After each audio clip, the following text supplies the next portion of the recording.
ဆိုတဲ့စကားလုံးမူလဇိုင်းမဲကို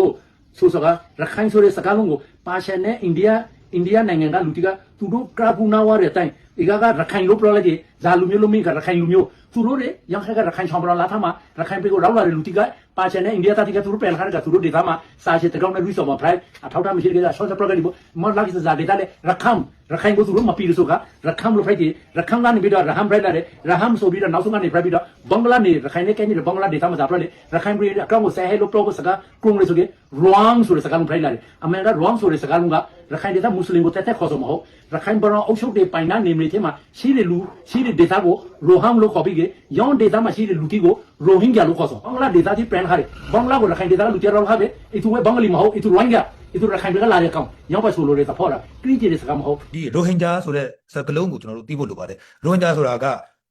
အခုကတော့ကျွန်တော်တို့လူမျိုးစုတစုရဲ့နာမည်တစ်ခုလို့ဖြစ်သွားတာပေါ့နော် ethnic name တစ်ခုလို့ဖြစ်သွားတာပေါ့နော်ဒါပေမဲ့ဒီဟာကိုကျွန်တော်တို့ပြန်ပြီးတော့ပထဝီအရာပြန်ပြီးတော့ပထဝီသမိုင်းအရာပေါ့နော်ဆိုလို့ကျွန်တော်ဒီ geographical history အရာကျွန်တော်တို့ပြန်စစပြန်ပြီးတော့သုံးသပ်ကြည့်မယ်ဆိုလို့ရှိရင်ရိုဟင်ဂျာဆိုတဲ့စကားလုံးကဒီရိုဟန်မှာရှိတဲ့လူသားအားလုံးကိုဆိုလိုပါတယ်ဒီအခုလက်ရှိရခိုင်ပြည်လို့ခေါ်တဲ့ဒီ data တစ်ခုကအရင်တုန်းကအာရကန်ပေါ့နော်ဒီရိုဟန်ဆိုတဲ့နေမြေမှာနေခဲ့တဲ့လူတွေအားလုံးကိုရိုဟင်ဂျာလို့ခေါ်တာပါဟိုရခိုင်စကားနဲ့ပြပမာစကားနဲ့ပြရန်ကုန်သားဗျာရန်ကုန်ကလူတွေကိုရန်ကုန်မှာရှိတဲ့ data ခံလူတွေကိုပါခေါ်တယ်ကျွန်တော်တို့ရန်ကုန်သားလို့ခေါ်တယ်ဟိုရခိုင်လို့ကျွန်တော်တို့ရခိုင်စကားရခိုင်ရန်ကုန်သားပေါ့ဗျာ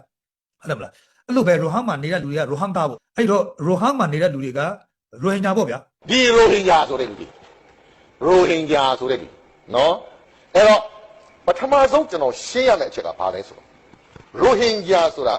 ရှိသလားမရှိဘူးရိုဟင်ဂျာဆိုတဲ့နာမည်ရှိတယ်ရိုဟင်ဂျာဆိုတဲ့လူမျိုးမရှိဘူးနော်ကျွန်တော်ရှင်းပြမယ်တော့ရိုဟန်ရိုရှန်ရိုဟင်ဂျာဆိုတဲ့စကားဟာ